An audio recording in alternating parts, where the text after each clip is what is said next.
Isabelle Millet. 18h17, c'est l'heure de l'invité d'Europe Soir et je reçois ce soir la candidate sur la liste Rassemblement National en Ile-de-France, derrière Jordan Bardella.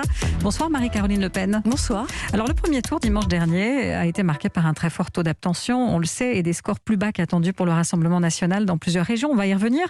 Dans votre région, l'Ile-de-France, Jordan Bardella est arrivé en deuxième position derrière Valérie Pécresse avec 13% des voix. 13% pour le RN qui en faisait 18% en 2015. C'est un échec ?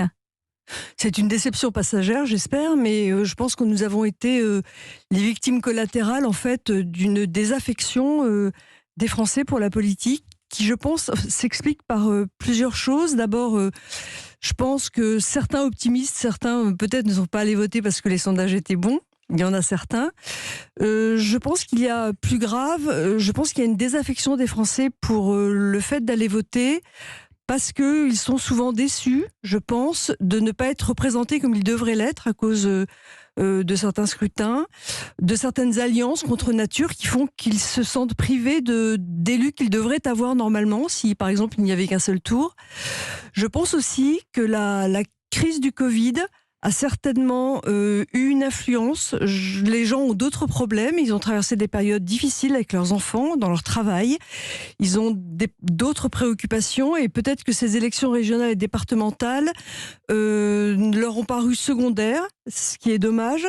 Je pense aussi que le fait qu'il n'y ait pas eu d'information de la part du gouvernement, ce qui devait être le cas, la promesse n'a pas été tenue, c'est assez grave quand même, qu'il n'y ait eu aucun spot publicitaire, aucune explication, alors qu'il y avait deux élections en même temps, ce qui était un petit peu compliqué quand même, que les professions de foi sont arrivées, moi pour ma part chez moi, avec 3 semaines d'avance, sous une forme quand même entouré comme dans des sacs poubelles quand même. Enfin, moi, c'est la couleur de mes sacs poubelles et c'est la texture de mes sacs poubelles. Hein. Bon, en tout cas, on fait, c'est grave parce qu'on fait que, on n'a pas donné à cette élection l'importance qu'elle avait et les explications qu'elle devait avoir. En tout cas, votre sœur Marine Le Pen a été très ferme, très offensive. Elle a sermonné vos électeurs qui ne se sont pas déplacés aux urnes. Est-ce que vous pensez que c'est une stratégie qui peut s'avérer payante ? Non, je ne pense pas qu'elle les ait sermonnés. Je pense franchement. Quand même. Oui, non, mais elle a dit aux gens, mais c'est vrai qu'on a un peu l'habitude avec le gouvernement qui infantilise les Français, qui leur parle comme s'ils avaient 4 ans. On s'est un petit peu habitué à ça, mais enfin, on peut aussi parler aux Français comme à des adultes et leur rappeler que leur vote est important. Qu'en l'occurrence, pour les régionales, il y a la proportionnelle. Alors là, pour le coup, plus vous votez RN, plus vous avez d'élus.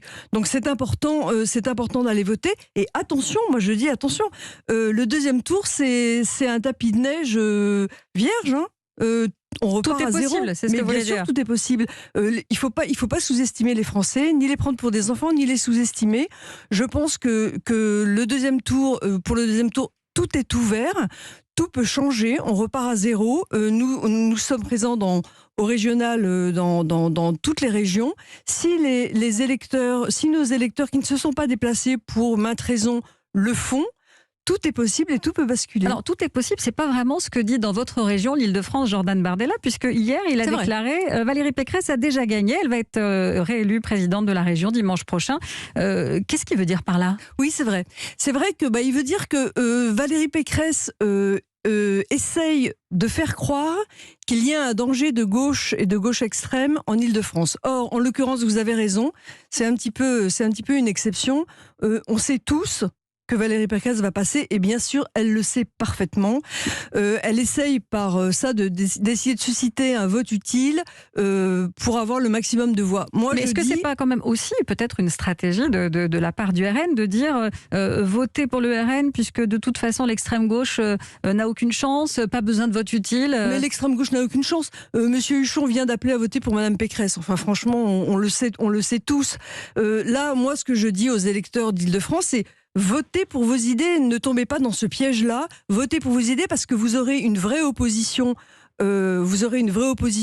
À la région d'Île-de-France, et il y en a bien besoin, parce qu'il y a tellement de compromissions entre la gauche et Madame Pécresse, il y a tellement eu de compromissions et de petits accords qui sont passés, que s'il n'y a pas les élus du RN qui seront là pour dire attention, vous n'avez pas le droit de, par exemple, comme Jordan Bardella a fait avec M. Meshiza, qui donnait des salles à des islamistes proches des frères Kouachi, si nous n'avions pas été là, si Jordan n'avait pas été là, alors qu'il a été poursuivi en justice, mais il a gagné tous ses procès, pour dire attention aux compromis compromission, parce qu'il y a de l'islamo-gauchisme, mais il y a aussi de l'islamo-droitisme, je pense que c'est extrêmement important qu'on soit... Nous sommes vigilants et nous ne passons d'accord avec personne et il n'y a pas de compromission. Alors, en même temps, on rappelle que c'est jamais facile parce que c'est une quadrangulaire, toujours dans votre région, l'Île-de-France. Vous ne l'emporterez peut-être pas, mais vous allez peut-être gêner Valérie Pécresse et du coup faire gagner l'extrême gauche. Vous êtes prêt à ça? Non, mais c'est pas possible. C'est pas possible. Vous en êtes sûr? Non, mais mathématiquement, pardon, ce n'est pas possible de nous faire porter à l'avance, le faire passer la gauche. La gauche ne peut pas passer en Île-de-France, mais la gauche le sait et Madame Pécresse le sait. Les chiffres seront peut-être serrés, quand même, vous le reconnaissez? Non, je pense pas que les chiffres seront serrés, vous verrez. Il y aura... Madame Pécresse est soutenue par tout le monde. Elle est soutenue par le PS, elle est soutenue par... elle a des macronistes sur sa liste, elle en a tellement qu'on se demande même pourquoi M. Saint-Martin se présente, puisqu'elle a beaucoup de macronistes sur sa liste. Et donc elle a un soutien très large, et elle passera très largement. Donc il faut absolument, en revanche, que les gens votent pour nous, parce que plus vous votez pour la liste du RN, plus vous aurez d'élus. Qu'est-ce qui serait le pire pour vous, Marie-Caroline Le Pen? Une reconduction de Valérie Pécresse à la tête de la région, ou bien l'arrivée de la gauche et de l'extrême gauche? L'arrivée de la gauche et de l'extrême gauche, et elle est tellement caricaturale que ce serait une catastrophe. Mais vous savez, Madame Pécresse, avec ce qu'elle fait, avec les Madame Pécresse finance des associations qui soutiennent les migrants. Madame Pécresse a voté en 2012 la quasi-gratuité des transports pour les migrants. Madame Pécresse soutient beaucoup de choses qui seront applaudies par la gauche à pleine main. Donc en fait, il y a une espèce d'accord tacite contre lequel nous nous battons. Elle vous reproche, Valérie Pécresse, d'avoir voté contre le sécurité et contre la charte de la laïcité qu'elle avait mis en place. Le bouclier de sécurité, on rappelle, c'est une subvention des équipements pour les forces de l'ordre, gilets pare-balles, véhicules, etc. Pourquoi ne pas avoir voté ces mesures si effectivement la sécurité, puisque c'est ce que vous dites, c'est votre priorité? C'est pas exactement ça qui s'est passé. Madame Pécresse le sait parfaitement, elle joue sur les mots. Puis je vais vous dire un truc.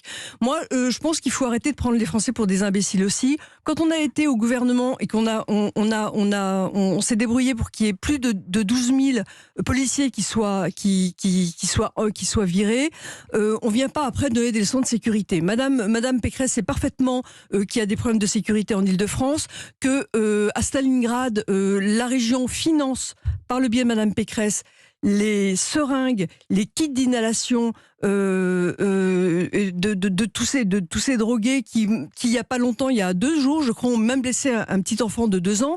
Donc je pense qu'il faut quand même faut arrêter l'hypocrisie, faut arrêter d'essayer de jouer sur notre registre à 15 jours des élections. Il y a un gros problème de sécurité en Île-de-France. Il faut vraiment le résoudre parce que les Français de l'Île-de-France en souffrent beaucoup et il faut quand même prendre ses responsabilités et être sérieux un petit peu. Alors, on avait l'impression que le Rassemblement national avait l'espoir de réaliser de bons scores dans plusieurs régions et même d'en remporter certaines, notamment en PACA avec Thierry Mariani. Alors, c'est vrai qu'il sort en tête au premier tour, mais de peu. Le second tour s'annonce mal engagé pour le candidat RN, sachant que aujourd'hui encore, Nicolas Sarkozy et Éric Ciotti notamment ont apporté leur soutien à Renaud Muselier. Vous y croyez encore ? Ah oui, complètement. Vous savez, il faut regarder l'exemple de Perpignan, où Louis Alliot de mémoire avait fait 35 ou 36%, et s'était retrouvé avec un front républicain contre lui, un front républicain total, et il a gagné avec 53%. Donc je dis, il faut pas sous-estimer les Français, puis les Français n'apprécient pas toujours ces espèces par exemple, le fait que M. Ciotti tout à coup soutienne Renaud Muselier. Il ne faut pas croire que ça passe comme ça. Il y a des Français qui ne l'acceptent pas. Et ne croyez pas que les Français ne réagiront pas. Moi, je pense qu'en PACA, on va gagner. Et je pense que toutes les compromissions et les soutiens contre nature peuvent être sanctionnés assez fortement. Bien, merci beaucoup. On verra ça dimanche, évidemment. Oui. On suivra ça en direct sur Europe 1, ce deuxième tour. Merci Marie-Caroline Le Pen. Merci beaucoup de m'avoir invitée. Merci à vous. Au revoir.